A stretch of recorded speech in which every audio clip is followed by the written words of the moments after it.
Good afternoon. Today we're going to be having a webinar discussing dealing with a deceased person's money and property. So before we jump into that, I'm just going to sort of introduce ourselves, Harrington Carmichael, and our department as well, and just give a bit of an explanation about what we do. So this is Kerry. She's a senior solicitor in our team, a private wealth and inheritance department. And I'm Jess, I'm a trainee solicitor in the department here at Harrington Carmichael. So Harrington Carmichael is a full service law firm based in Farnborough. We offer various legal practices such as corporate and commercial, dispute resolution, family and private wealth and inheritance. And ultimately we focus on being relationship lawyers. We want you to be able to use multiple of our services and stick with us for all of your legal needs. In terms of the private wealth and inheritance department, we are one of the largest teams in the region, and we focus giving specialist legal advice on all aspects of private wealth and inheritance and all of your legal needs related to that, including wills, LPAs, trusts, estate planning and probate. So, what are the first steps following the death of a loved one? What do you need to do? Obviously, losing somebody that's close to you is a really difficult time, and we completely understand that. So I've put on the screen here 3 things that we feel you should focus on in the first instance. Firstly, in most cases, you'll need to register the death. There is the odd occasion where your loved one may have died in slightly unusual circumstances or in a situation where there needs to be an inquest, so it may be that you can't register the death immediately, but in most cases you can. That's usually done by booking an appointment with the registry office, and then you go along to that with the paperwork you will receive from the medical professionals confirming the death of your loved one. Second thing to do is to start organising the funeral. Lots of people do prepay their funerals, but even with that, there is often little bits and pieces that still need to be done. So we would normally suggest that you kind of focus on that and get a date in the diary for that. And the third thing to do is just to take some time to actually grieve. Quite often when you lose somebody, people think, oh my goodness, I need to, organise their estate straight away, and they get quite stressed about the whole thing. So our view is just take some time to digest what's happened, take some time to grieve, deal with the registration of the death, deal with organising the funeral, and then you can think about dealing with their estate administration once you get to a point where you've kind of dealt with those things. Yeah, exactly that. So when you're feeling in a position where you're ready, the next step would be to gather information regarding your deceased loved one's estate.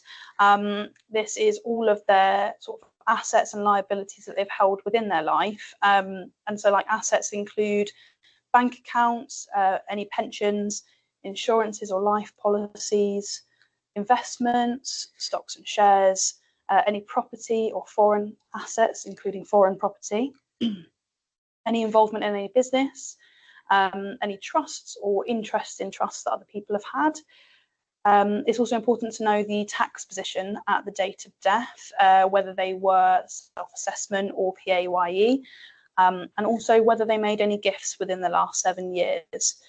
Now, all of this information is incredibly important, and the more you can gather, the better.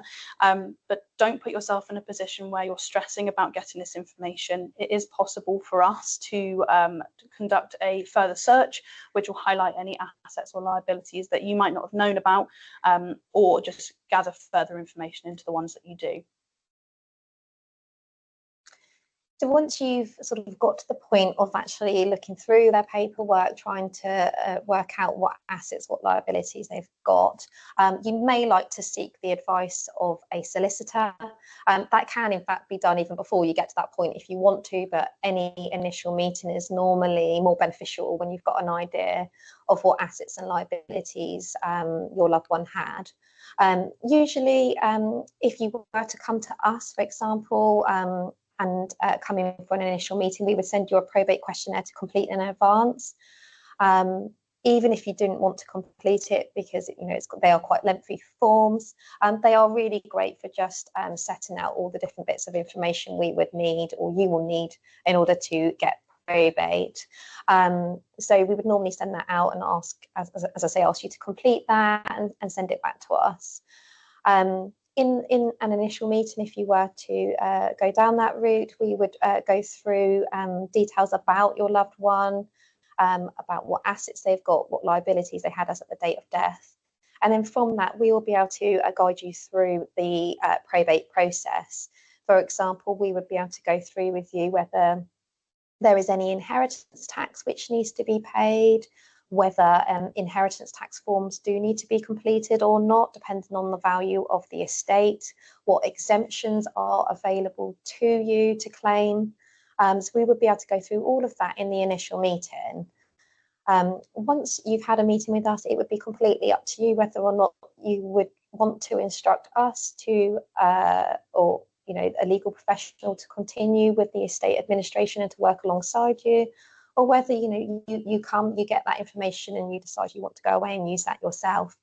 There's absolutely no requirement, certainly here, to use us for the whole estate administration, just because you've come to get some initial advice from us. With regards to the actual process, just to summarise it, what you're trying to essentially do when somebody passes away is value their estate as at the date they died. So normally what would happen is once you've worked out what their assets, their liabilities potentially are, is you would write off to all the various institutions and obtain the date of death figures. Once you've got all of those, they would need to be put into an inheritance tax form if one is required, and that would then be sent to HMRC. If one isn't required, then you can move to the next step, which would be to complete and submit a probate application for the grant. The type of grant you need would depend on whether or not there's a will. So if there is a will, then you would normally apply for a grant of probate. The only exception to that is if there isn't an executor willing or able to act, in which case you would apply for a grant of letters of administration with will annexed. If there is no will, then you would apply for a grant of letters of administration in that situation. The process of applying for a grant of probate can take quite some time. At the moment, it's taken up to 16 weeks, but of course that may well change going forward. Once you've got the grant, then you can deal with the assets. You can deal with cashing in bank accounts, dealing with any shares, any business interests, foreign assets, whatever it might be. So you collect all of those in. You can pay off any liabilities, any administrative expenses. If we were to work with you on the estate, we would normally prepare a set of estate accounts, which would set out all the assets and liabilities as at the date of death, and also what's gone on during the estate administration, which could be then supplied to the beneficiaries if required, to sign off, just to say that they're happy with everything that's gone on and happy with what they're receiving from the estate, and there were no issues down the line. What we would also assist with, once you've collected in the assets, we can assist with advising you on any capital gains tax. With some assets, if you sell them during the administration period, there may be a gain on them, so the amount they sell for may be more than what they were worth at the date of death, and there may be some capital gains tax to pay. And in some cases, that capital gains tax has to be reported within a short space of time, so it's always worth getting advice in that regard. We can also give you advice on income tax as well, because any income received during the administration period is potentially taxable, depending on the amount and where it's come from. And then once you've collected everything in, paid any taxes, as I say, all the liabilities are all paid up, all the administrative expenses are paid, then it would be just distributing the estate to the beneficiaries within the will, or in accordance with the intestacy rules if they died without a will. One further thing that we can also assist with are deeds of variation. Not everyone is aware that you can actually vary the contents of somebody's will or the intestacy rules if they died without a will. the variation would need to be done by the actual beneficiary who would have inherited, but lots of people are not aware, and there is a 2-year time frame in which to do this, so we can also give you advice in this regard. So Kerry's ran through the steps of obtaining a grant of probate and administration after that fact, which is great. But it's also important to know what you can do in life to make that process easier later down the line for your loved ones as well. So there's 3 key things that we would recommend. The first is creating a will if you don't already have one. The second, keeping that will updated. And the third, keeping a list of your assets and liabilities. So the first being creating a will. There seems to be a common misconception that you don't need a will until you have significant assets. But ultimately, everybody should have a will, regardless of what you might think you have in the bank or whether you have any properties or not. It's incredibly important to have a will if you want to keep control of how your assets are distributed after you die. Because if you have an improperly drafted will or you don't have a will at all, then it might fall to something like the rules of intestacy and be distributed in a way that you wouldn't have wanted. Then once you have a will, you need to make sure that will is kept updated. So we would recommend that you review your will with a solicitor every 5 years to ensure it's up to date with law currently and also with your wishes, and to make sure that it is accurate as well. You should also consider reviewing or amending your will after every major life change, whether somebody gets married, whether you or anybody else has children, or whether there's a bereavement of someone who's currently in your will. It's also something that we recommend for you to keep a list of your assets and liabilities. This can be as simple as an Excel spreadsheet. But being able to have a readily accessible list of your assets and liabilities will make it easier for your executors or your loved ones to then go away and collate that information if you die. It also prevents unknown debts going unpaid or unknown assets going unclaimed. And also to have that full log of your assets and liabilities will also assist when trying to determine whether or not there's any inheritance tax to be paid in that initial meeting that we'd have with your loved ones.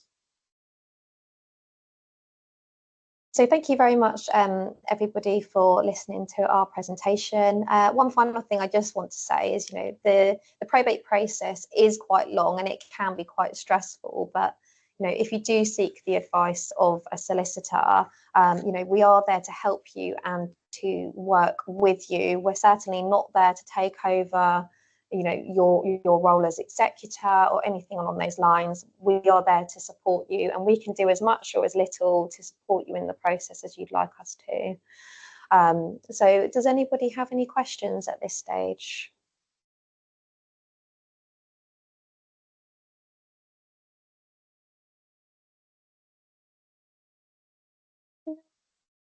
Well, thank you very much for listening. And that's it. That's all for us. Thank you.